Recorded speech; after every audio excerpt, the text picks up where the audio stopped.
Take action first and then seek to understand later. Hey, it's Lucas Grobot, and you're listening to Weaver and Loom.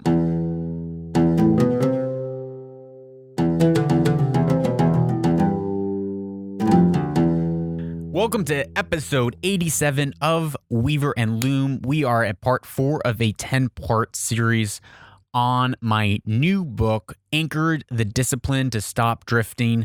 It is a manifesto that I originally wrote to myself and then I've been refining and working on for the past 6 years, and I finally feel like it is time to release this book to you. Why?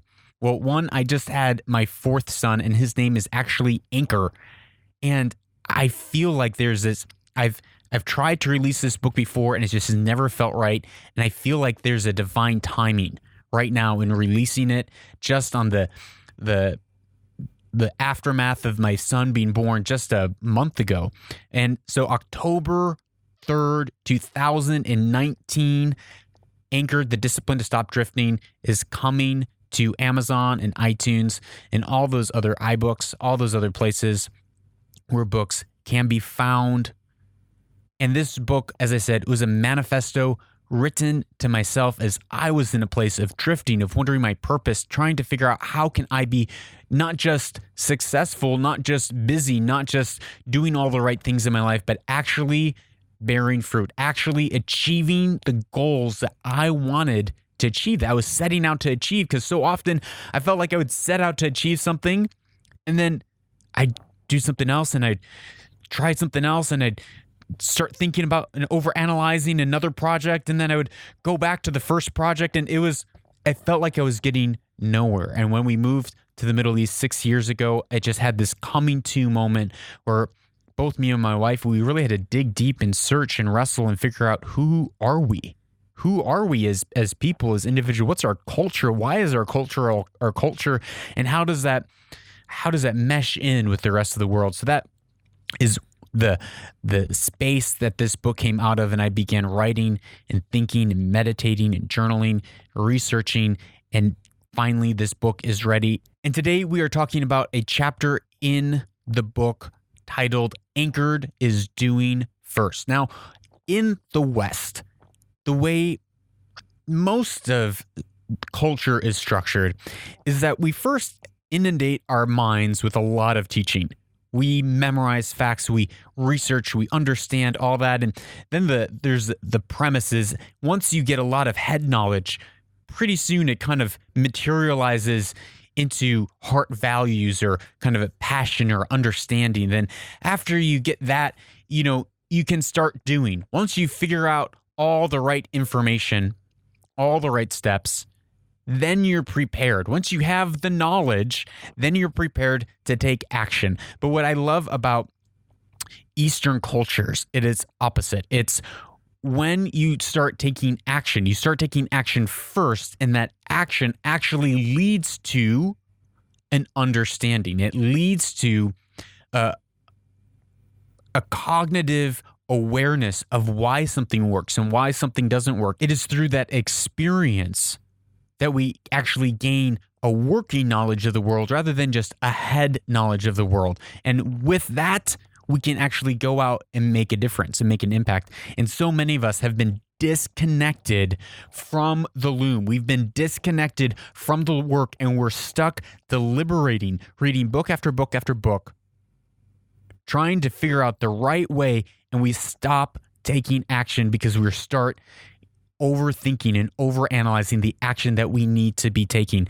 The story that I love from this chapter in my book, Anchored: The Discipline to Stop Drifting, is the story of throwing the perfect pot. So there is a story of a professor who took his pottery class and he split them into, he said to the first half, I want you to make one pot this semester. One beautiful, amazing pot. I want quality. I want one amazing quality product. You will be graded on that one product. That's all you have to do. Just make one great thing, and I'm going to grade you on that one great thing. He said to the other half of the class, I'm not going to grade you on how great or good your pots are. I'm going to grade you on the quantity of pots.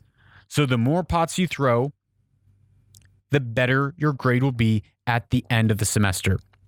Now, I bet you can always already see where this story is going. There's one group that he said, I want quality, and to the other group, he said, I want quantity. Which group do you think actually produced the best pot or the best pots? Well, he took one pot from each student. He took the best pots from the quality pots, where each one made one amazing pot. And then he took the best pots from the people who threw lots of pots. So if, what person threw 100 pots in a semester, he took one of those 100 and he put it in a gallery, and he brought in independent judges and artists to grade and score and say which one of these or which one of these pots are the best. And lo and behold, all of the winners, all the best pots from that class came not from the group trying to make the best pot, but came from the group trying to make the most amount of pots. The lesson that we learn here is when we over deliberate and we cease to take action and we start to try to manufacture and strategize on what's the perfect way to get this pot so that we get a good grade. I'm going to overanalyze, think, and make sure everything's just right before I do this or before I finish this project. It is the group that group who did try to do the quality, they did not succeed. They actually did not make a quality pot. Instead, it was the group that was said, you know what? I don't need to make the best pot. I just need to make lots of pots.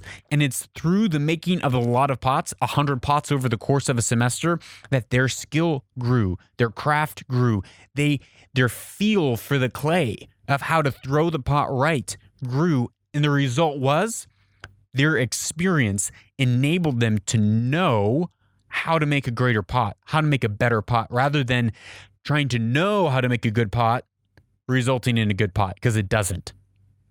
Our knowledge does not often equate to experiential prowess or capability in the world. It's through the experience that actually we gain the knowledge. So just like this episode, just like this podcast, I'm putting out 5 podcasts a week, Sunday through Thursday. I'm showing up every day. So far, we're on episode 87. In the past 9 weeks, 10 weeks, I've put out now almost 50 episodes. That's more than most podcasters put out in an entire year. Now it's an easy format. But guys, I have learned more in this 2-3 month period of time than I would have learned in a year. Why? Because I'm putting in the work day in, day out, when it's not convenient, when I don't feel like it.